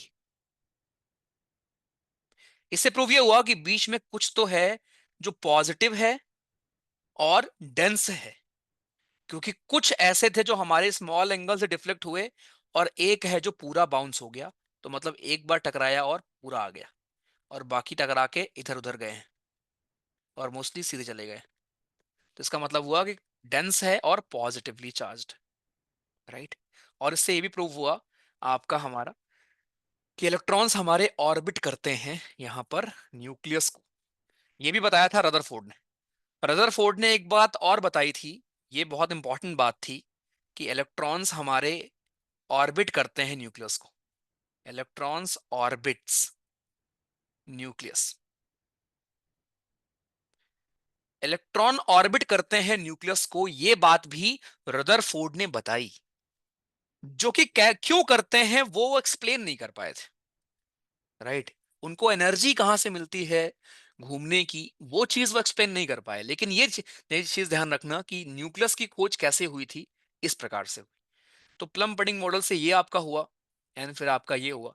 और हमने प्रोटॉन को तो बस ऐसे मान लिया कि यार जितने नेगेटिवली चार्ज होंगे उतने पॉजिटिवली चार्ज भी होंगे, तभी तो वो चीज बैलेंस्ड होगी, राइट। ड्रॉबैक यही था वही कि भाई एनर्जी उनको कहां से मिल रही होगी घूमने की, ये आपका ड्रॉबैक था। फिर आता है आपका बोर मॉडल। तो फिर हमारे बोर भैया जी अपना मॉडल लेकर आते हैं, जो कहते हैं कि भाइयों न्यूक्लियस के चारों तरफ अलग अलग शेल बनी हुई है। शेल का मतलब क्या होता है? अलग अलग, कि ऐसा नहीं है कि कहीं पर भी हमारे इलेक्ट्रॉन घूम रहे हैं, नहीं, अलग अलग शेल हैं हमारी। और हर शेल में ऑलरेडी डिफाइंड है कि कितने आपके हमारे घूम सकते हैं न्यू आपके इलेक्ट्रॉन, और उतने ही इलेक्ट्रॉन उसमें घूम रहे हैं और उनको एनर्जी वहीं से मिल रही। ठीक। तो ये नंबर उन्होंने बताया कि आपके हमारे, अगर आपको निकालना हो कभी, तो 2n² से आप निकाल सकते हो कि कितने इलेक्ट्रॉन हमारे किस शेल में हैं। तो पहले शेल में आपके हमारे इलेक्ट्रॉन कितने होंगे? 2। अब याद आया जो मैंने आपको नंबरिंग कर रहा था उस दिन? दूसरे शेल में आपके इलेक्ट्रॉन होंगे 2 × 2 का स्क्वायर, 8। तीसरे शेल में आपके होंगे 18। चौथे शेल में आपके होंगे 32, एंड सो ऑन। तो KLMN एन सो ऑन करते करते MNO करते करते आपके ये शेल्स हैं। उनमें आपका 2, 8, 18, 32, फिर 3 रखोगे, 3 × 3 = 9, 9, 1 मिनट, सॉरी 5 रखोगे, 25 × 2 = 50, एंड सो ऑन। ऐसे करते करते आपके हमारे इतने। ये क्या लिख दिया भैया, समझ नहीं आया। ये मैंने आपको ये लिखा कि रदरफोर्ड साहब जो कहकर गए थे कि न्यूक्लियस के चारों तरफ इलेक्ट्रॉन घूम रहे हैं, वो बोर जी ने एक्सप्लेन किया कि उनको एनर्जी कहां से मिल रही है। बोर ने बोला कि हमारे न्यूक्लियस के बाहर अलग अलग ऐसे ऑर्बिट बनी हुई, और सब में इलेक्ट्रॉन डिफाइंड हैं कितने कितने रहेंगे। उन्होंने बोला पहले वाले में मैक्सिमम 2 रहेंगे, दूसरे वाले में 8 ही रहेंगे, तीसरे में 18, चौथे में 32, एंड सो ऑन। इसको निकालने का फॉर्मूला दिया उन्होंने, 2n²। जो भी शेल होगी इस पे रखना नंबर और निकल जाएगा। तो एग्जाम में अपने से ये पूछेगा कि जरा बताओ 5वीं शेल में मैक्सिमम कितने इलेक्ट्रॉन हो सकते हैं, या कौन से शेल में कितने इलेक्ट्रॉन होते हैं, बस खत्म। इतना ही है भैया जी। आइए देखिए यहाँ पे ये लिखा है, देखो। इन एन एटम इलेक्ट्रॉन्स जो आपके नेगेटिवली चार्ज होते हैं रिवॉल्व करता है around the positively charge nucleus in a definite circular path, जिसको हम ऑर्बिट कहते हैं। ये वही बात है जो अंग्रेजी में कह रहा है, अब जो मैंने आपको हिंदी में कही है, और क्या। देख लो, अलग अलग आपके एनर्जी लेवल होते हैं।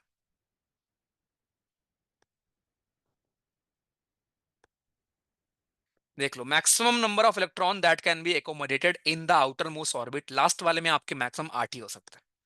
ये भी ध्यान रखना, लास्ट वाले में, इसीलिए मैं आपको बोलता हूँ ना, इसके बेसिस पर हम फिर निकालते हैं वैलेंसी। लास्ट वाले में हमारे 8 ही हो सकते हैं। अब अगर मान लो आपके 0 से लेकर 3, जीरो तो नहीं होंगे, 1 से लेकर अगर 3 तक है, तो वही आपकी वैलेंसी होगी। अगर मान लो आउटर मोस्ट शेल में आपके, शेल्स क्या होती है मैंने आपको बताया, आउटर मोस्ट शेल में अगर आपके एक इलेक्ट्रॉन है, दो है, तीन है, चार है, मैं एग्जांपल भी दूंगा आपको, ठीक है, अगली क्लास में भी करेंगे। एक है, दो है, तीन है, चार है, तो भैया वहां पर हमारे वही उसकी वैलेंसी होगी, वैलेंसी भी उसकी वही है। बट अगर आपके पांच हैं, छह हैं, सात हैं, तो जितना आठ में कम है वो आपकी वैलेंसी होगी। आठ में एक कम है तो वो आपकी वैलेंसी है, दो कम है वो आपकी वैलेंसी है, तीन कम है वैलेंसी। जिसका चार होता है उसके साथ पंगा होता है, इसीलिए कार्बन आपका कैटनेशन करता है, क्योंकि चार के साथ ये है कि चार दें या चार लें, दोनों पंगा होता है। ठीक है, आइए, तो इसी को हम वैलेंसी बोलते हैं।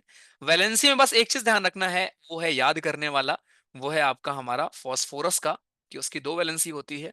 बाकी सबका तो आसान है निकालना। ठीक है, वैलेंसी थोड़ा साइड में रखो, पहले मैं आपको पढ़ाता हूँ ये हमारा क्या होता है एटॉमिक नंबर और मास नंबर। तो एटॉमिक नंबर को हम डिनोट करते हैं ऐसे, जैसे मान लो कोई भी हमारा एटॉमिक नंबर है, मान लो आपका हाइड्रोजन है, तो हाइड्रोजन को हम ऐसे लिखते हैं 1H1। मान लो कार्बन, तो कार्बन को मैं ऐसे लिखता हूँ 612। तो ये नीचे वाले का मतलब होता है ये आपका एटॉमिक नंबर है, दिस इज एटॉमिक नंबर भाइयों, एंड दिस इज आपका हमारा मास नंबर। ये आपका मास नंबर होता है, ऊपर वाला होता है मास नंबर, नीचे वाला होता है एटॉमिक नंबर। एटॉमिक नंबर को आप डिनोट करते हो जेड से, ये एग्जैक्ट भी कई बार पूछा गया। एटॉमिक नंबर को आप डिनोट करते हैं जेड से, मास नंबर को आप डिनोट करते हो ए से। एक चीज ध्यान रखना कि मास नंबर होता है आपका number of proton plus number of neutron. तो कई बार ना ऐसे सवाल आते हैं कि जरा बताओ कितने नंबर ऑफ न्यूट्रॉन हैं आपके इस पर्टिकुलर एलिमेंट में। ठीक, या ये भी ध्यान रखना कि जितने नंबर ऑफ प्रोटॉन आपके होंगे, इलेक्ट्रॉन नहीं प्रोटॉन, जितने नंबर ऑफ प्रोटॉन होंगे वही आपका एटॉमिक नंबर होगा। तो इसका मतलब समझे दया, इसका मतलब ये हुआ कि अगर कार्बन है तो कार्बन में नंबर ऑफ प्रोटॉन कितने होंगे, 6। कार्बन में नंबर ऑफ प्रोटॉन कितने, 6। और मैं आपसे बोलूं कार्बन का नंबर ऑफ न्यूट्रॉन निकालो, तो आप निकाल लोगे क्या? उसके लिए आपको बस पता हो कि कार्बन का मास नंबर होता है 12, और आप रख के निकाल लोगे कि भैया नंबर ऑफ न्यूट्रॉन भी 6 ही आएगा। ठीक है, तो ये बड़ा बेसिक बेसिक चीजें हैं जो अपने को ध्यान में रहे। तो वही आपका मास नंबर क्या होता है, number of neutron plus number of proton is equals to हमारा मास नंबर। आइसोटोप्स हमारे क्या होते हैं? आइसोटोप्स भाइयों आपके होते हैं जो हमारे ऐसे भाई लोग होते हैं जिनका मास नंबर जो होता है वो डिफरेंट होता है, लेकिन एटॉमिक नंबर आपका सेम होता है। जैसे देखो आपके हाइड्रोजन 1H1, 1H2 और 1H3, ये तीन बंदे हैं। ये आपका हाइड्रोजन, ये है आपका ड्यूट्रियम, इसको डीट्यू बोलते हैं, ठीक है, डी से भी डिनोट करते हैं। और ये आपका ट्रीटियम है, ये आपका होता है हमारा रेडियो एक्टिव। ये भी पीवाईक्यू है तुम्हारा। तो इस चैप्टर से बड़ा बेसिक सवाल आता है यार। तुम्हारा जो टफ सवाल बनेगा ना वो ऑलरेडी बन चुका है कार्बन तुमको इसलिए पढ़ाया था मैंने, कार्बन से बनेगा टफ चैप्टर, तो टफ क्वेश्चन तुम्हारा। तुम्हारा बनेगा कॉम्बिनेशन रिएक्शन से, जो पढ़ाया था टाइप ऑफ रिएक्शन, वहां से बनेगा। या आपका भी अभी मैं एक चैप्टर पढ़ाऊंगा वो क्या नाम है उसका, अरे पीरियोडिक टेबल, वहां से बनता है, ट्रेंड पूछता है बस। और मेटल नॉन मेटल और एसिड बेस, यही तो पांच चैप्टर हैं, और साथ में इसमें ऐड कर लो तुम्हारे वो एलॉयज, ओर्स, कैसे हम सेपरेशन करते हैं, और थोड़ा सा बेसिक। इतना ही है तुम्हारा केमिस्ट्री का सिलेबस, यही तुमको दे देगा 10 में 10 मार्क्स, खत्म। 10 में 10 सवाल दे देगा तुमको ये। ठीक है, तो सिंपल रखो पढ़ाई। तो ये भाई डीटीओ है आपका, और ये रेडियो एक्टिव आपका होता है। तो आइसोटोप में क्या होता है ना, आइसोटोप में भाइयों आपका नंबर ऑफ प्रोटॉन जो होता है, राइट, या वो सेम होता है, यानी कि एटॉमिक नंबर सेम होता है, लेकिन मास नंबर आपका अलग होगा। लेकिन जो आइसोबार हमारे होते हैं उनमें अलग होता है, उनमें एटॉमिक नंबर तो डिफरेंट होता है, लेकिन आपका मास नंबर अलग होता है। यहाँ मुझे आपको एक चीज पढ़ानी है, ये तो चलो बेसिक किताबी ज्ञान है, ये तो आप कर लोगे, राइट, इसमें ऐसा कुछ नहीं। यहाँ मुझे आपको एक चीज ये पढ़ानी है कि एक हमारा होता है आपका आइसो इलेक्ट्रॉनिक, राइट, कि कोई चीज आइसो इलेक्ट्रिक है या नहीं, वो एक चीज है जो आपको नहीं आती होगी। ठीक है, और उसमें भी कुछ नहीं करना, उसमें भी इतना ही नॉर्मल सा है कि आपको गिनना होता है कि किसमें नंबर ऑफ इलेक्ट्रॉन्स हमारे सेम है। नंबर ऑफ इलेक्ट्रॉन्स के बेसिस पर आपका वो हमारा क्वेश्चन आपका आता है, अभी मैंने आपको पीवाईक्यू में दिखाया भी था। शायद आपने नोटिस किया हो। ठीक है, रुको मैं पीवाई क्यों देखता हूँ वही वाला। एक सेकंड। चलो एक क्वेश्चन है आपके लिए भाइयों, और उस क्वेश्चन के थ्रू मैं आपको जरा ये कॉन्सेप्ट समझा देता हूँ। क्वेश्चन अपने एग्जाम में आएगा और ऐसे ये कॉन्सेप्ट आता है, ठीक है। पूछेगा Cl minus is not iso electronic with. Iso electronic का मतलब होता है सेम आपके इलेक्ट्रॉन, नंबर ऑफ इलेक्ट्रॉन। कह रहा Cl माइनस किसके साथ आइसो इलेक्ट्रॉनिक नहीं होगा। पहला ऑप्शन है S2 minus,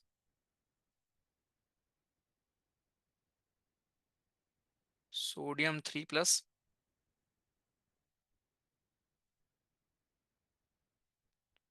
P3 minus, K plus. चल पोल में जवाब दो बालक।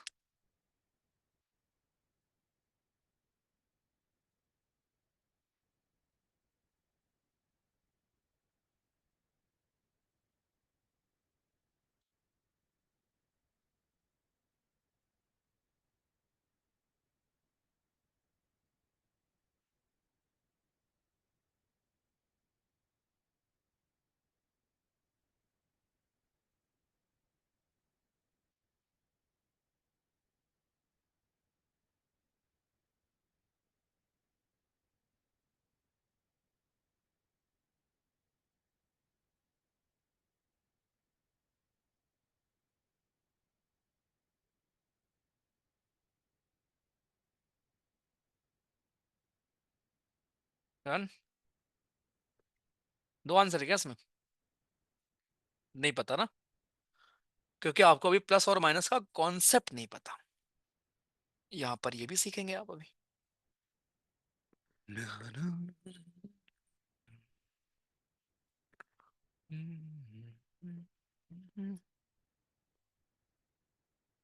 देखो भाइयों,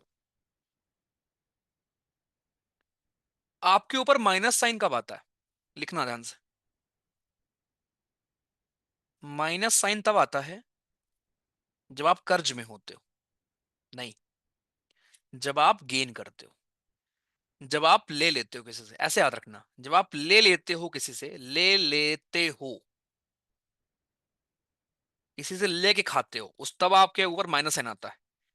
प्लस साइन उसके ऊपर आता है जो राजा आदमी होता है, जो दूसरों को सोचता है।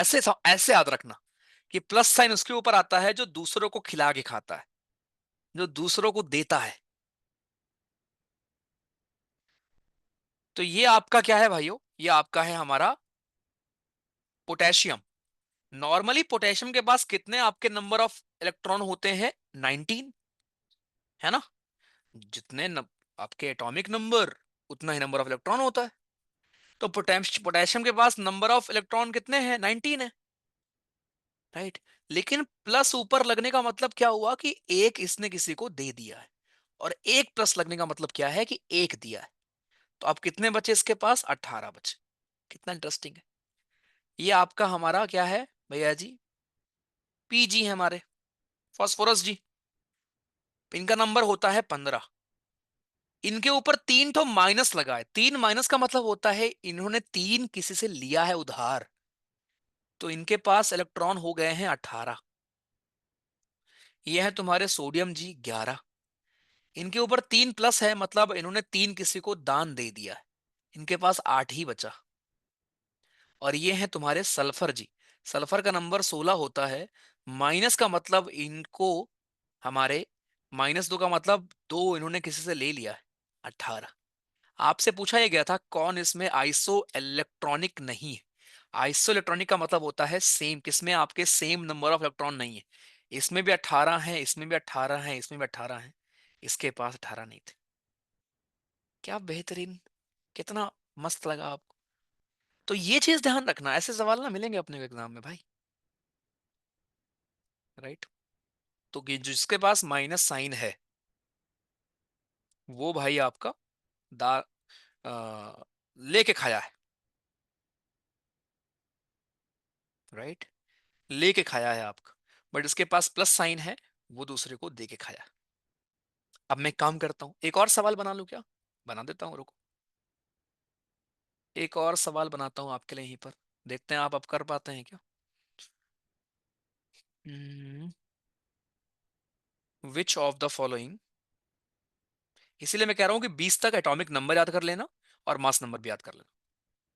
विच ऑफ द फॉलोइंग, और प्लीज कल करके आना, क्योंकि कल मैं आपको न्यूमेरिकल्स कराऊंगा इस पर, ठीक है?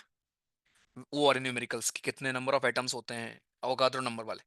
Which of the following is not iso electronic, iso electronic with neon.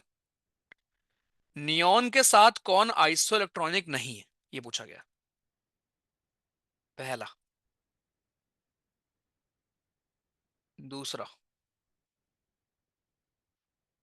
तीसरा। चौथा। चलो बच्चा देखते हैं, देखना है कितने लोग सही करते हो।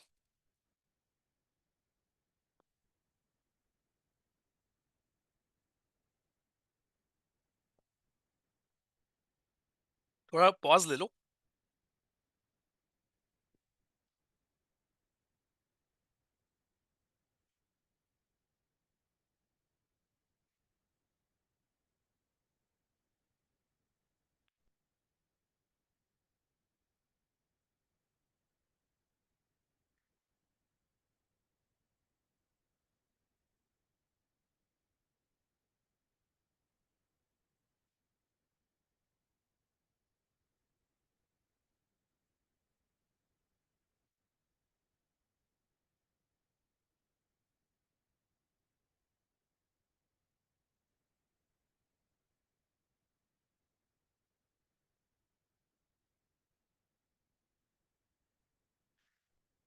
चमके तुम्हें,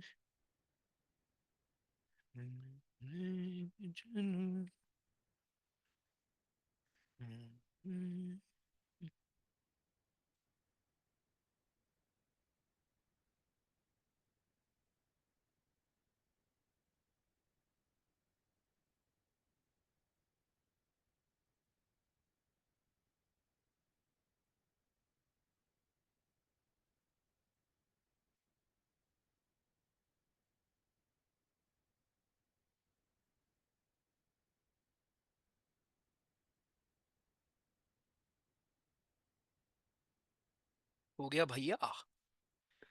अरे भाई इतने लोग गलत कर रहे हो। ये अच्छा एकदम बेसिक कमजोर है क्या? आ जाओ, चलो अब मुझे करने दो, अब मुझे देखो सब लोग, ठीक है? सब लोग देखो मुझे। हाँ, इधर देखो। अच्छा, फ्लोरीन, फ्लोरीन का नंबर क्या होता है? फ्लोरीन का नंबर होता है 9, है ना? पहले ये लिख लिया करो। फ्लोरीन का, जो देखो, नंबर ऑफ इलेक्ट्रॉन का मतलब क्या होता है, जितना आपका एटॉमिक नंबर उतना नंबर ऑफ इलेक्ट्रॉन। लेकिन प्लस माइनस लग गया है तो अब वो चेंज हो गया है ना। तो 9 थे, लेकिन एक माइनस का मतलब एक आपने किसी और से ले लिया है, तो 10 हो गए। O2 माइनस का मतलब ऑक्सीजन के पास 8 थे, लेकिन दो किसी और से ले लिए हैं, तो अब 10 हो गए। सोडियम, सॉरी, नाइट्रोजन के पास 7 थे, लेकिन तीन किसी और से ले लिया है, तो 10 हो गए। मैग्नीशियम के पास, एक सेकेंड,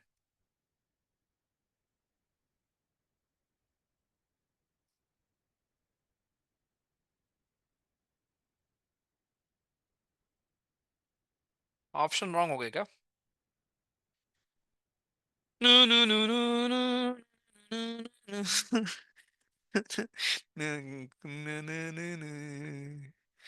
नु नु नु नु नु नु नु। ओवर स्मार्ट बन गया क्या मैं? क्या मैं ओवर स्मार्ट बन गया क्या? अच्छा, फिर एक और सवाल दे दूं क्या, क्या कहते हो?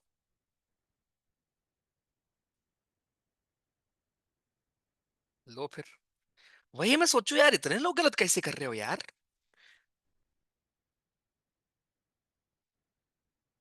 Which of the following pairs,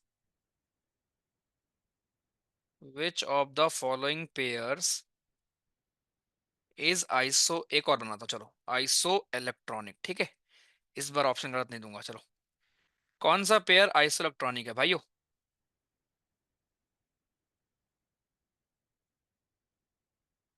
आ, चल के तुझे मैं लेके चलूं एक ऐसे गगन के तले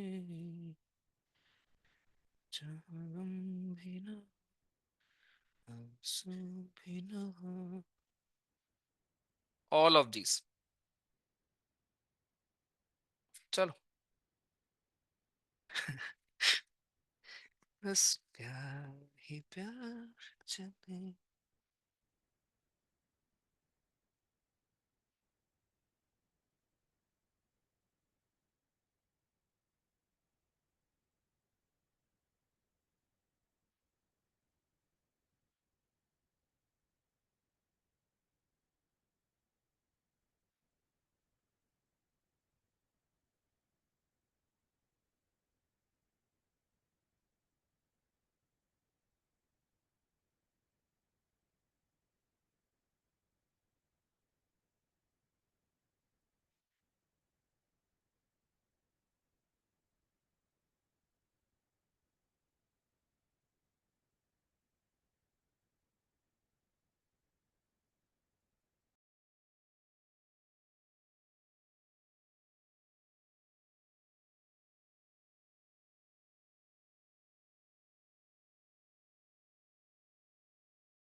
डन। हाँ, इसके लिए आप बताओ। आप बोलो बेटा। देखो, पहले बात तो F2- होगा ही नहीं, बट ठीक है। F2 देगा ही नहीं यार। मैग्नीशियम 3 आपका F2 लेगा ही नहीं। मैग्नीशियम 3 देगा ही नहीं, पहले बात तो स्टेबल ही नहीं होगा। ठीक है। बट देख लो, अगर आप ये करते भी हो, बनाते भी हो तो देखो, सोडियम अगर आपका है ना, सोडियम सोडियम का नंबर आपका 11, ठीक है। एक और आपका एक दे दिया इसने, 10 हो गया। मैग्नीशियम 3 12 होता है, 3 प्लस तो ये 9 हो जाएगा ना, तो ये तो होगा नहीं। ये भी आपका नहीं होगा, एक ही आंसर है, थर्ड आंसर। कर लिया है इसको, चलो ठीक है। तो आइसो इलेक्ट्रॉनिक में ये होता है ना कि आपके नंबर ऑफ इलेक्ट्रॉन, तो देखो भाई, अब आपको समझ में आया कि भैया आपने तो पढ़ाया था कि नंबर ऑफ इलेक्ट्रॉन और नंबर ऑफ प्रोटॉन तो सेम होते हैं, है ना। लेकिन फिर हमने ऐसा क्यों पढ़ा कि एटॉमिक नंबर की डेफिनेशन में एटॉमिक नंबर क्या होता है, नंबर ऑफ प्रोटॉन के बराबर होता है। नंबर ऑफ इलेक्ट्रॉन के बराबर क्यों नहीं होता? क्योंकि नंबर ऑफ इलेक्ट्रॉन कम ज्यादा होते रहते हैं। आप डोनेट कर रहे होते हो, देते रहते हो। आयनिक बॉन्ड कैसे बनता है? दे ले देकर तो बनता है। आपने दिया, NaCl बना, एक दिया एक लिया, यही तो होता है भाई। ओके, ये थी आपकी कहानी। Let me summarise for you. हमने पढ़ा है एटम जी और मॉलिक्यूल जी को कंबाइन करके। तो जो एटम हमने पहले क्लास में पढ़ा था, मेंशन किया था, उनको मैंने उठा लिया और मैंने आपको बताया उनके बारे में। एटम के अंदर हमारे बहुत सारी चीजें, बहुत सारे सब एटॉमिक पार्टिकल होते हैं, पहले मैंने आपको वो बताया, कुछ बेसिक रूल्स थे इसके बारे में। ये हमने कुछ गैसेस के बारे में उनके यूजेस पढ़े, तो अलग हमारा टॉपिक हो गया। फिर एटम के बारे में हमारे कुछ स्टडीज थे, डाल्टन भैया जी ने हमारे स्टडीज दिए थे, राइट। वो देखा है यहाँ पर। उसके बाद फिर ये सिंबल याद रखना है, पूरा स्टैटिक ही था हमारा इसमें, इसलिए ऐसा कुछ था नहीं कि मैं समझाऊं।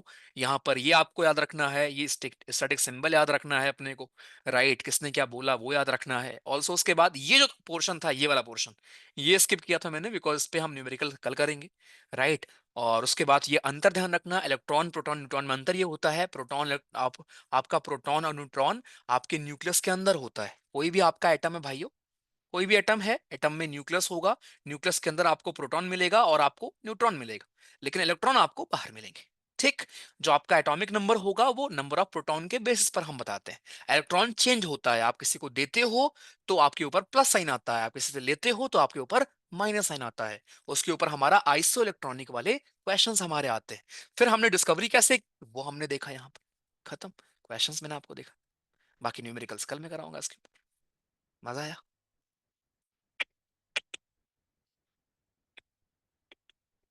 पीरियोडिक टेबल अलग से मैं पढ़ाऊंगा आपको।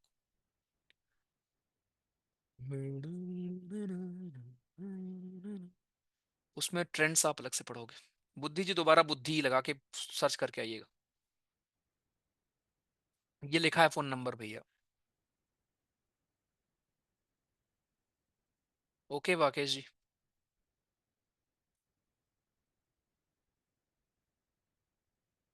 सलोनी please remind me tomorrow. Okay. और मे बी सैटरडे को जो हम क्लास करेंगे एक्स्ट्रा ना उस दिन,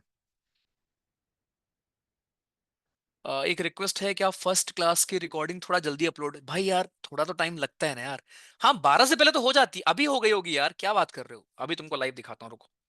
नहीं हुई होगी तो मैं फायर कर दूंगा उसको, ठीक है। चलो।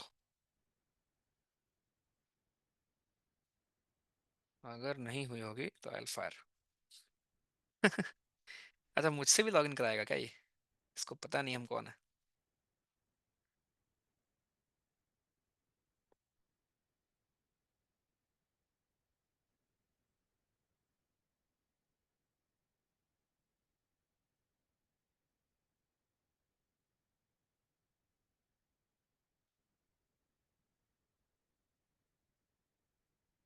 क्या कर लोगे देख के ओटीपी।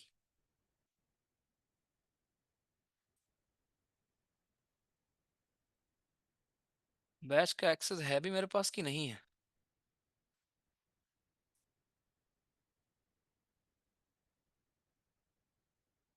देख रहे हो तो गई वे, देख लो। मतलब कुछ भी, हाँ कुछ भी रिक्वेस्ट डाल देनी है, देख लो। आज देख लो, देख रहे हो स्पीड, बढ़िया है। मतलब कुछ थोड़ा देख के लिया करो भैया, कुछ भी आप आके बोल देते हो, है ना।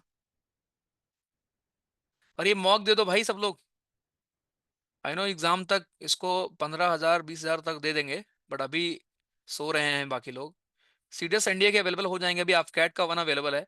आई गेस 1,000 तक लोगों ने दे दिया होगा, 1,200 लोगों ने दिया, ठीक है। दे दो मॉक, तुम्हारे लिए ही है। ठीक है, आइसोटोप वाला सीडीएस 2 में आया था। ओके। काश अपने पास भी ऐसे सब सब्जेक्ट का एक्सेस होता। ओके। भैया कल मेरा केमिस्ट्री का ही पेपर है, पूरी रात पढ़ा दूं क्यों नहीं। रश्मि जी को ही फायर कर दें। अच्छा ठीक है। ओके। आरएन जी वो एक एफकैट तक की बात है यार, एफकैट वालों को अटेंशन थोड़ा ज्यादा चाहिए ना अभी। हम्म। सूरज रदरफोर्ड ही होगा यार अभी तो, बस एक बार क्रॉस चेक वैसे कर लेना, ठीक है। हाँ सिद्धार्थ कभी भी हो सकता है यार, चलो कोई दिक्कत नहीं है, ठीक है। वो मैं अनुज कल सिखाऊंगा, कल हम सारे जितने भी आपके न्यूमेरिकल्स हो सकते हैं ना, ऑक्सीडेशन नंबर निकालना, अवगाद्रो नंबर कैसे होता है आपके, है ना, सब आप कल सीखोगे। वैलेंसी वाली चीज जो भी हमारी हो गई, जितने भी न्यूमेरिकल बेस्ड चीजें हमारी होती हैं, I will teach you tomorrow, ठीक है।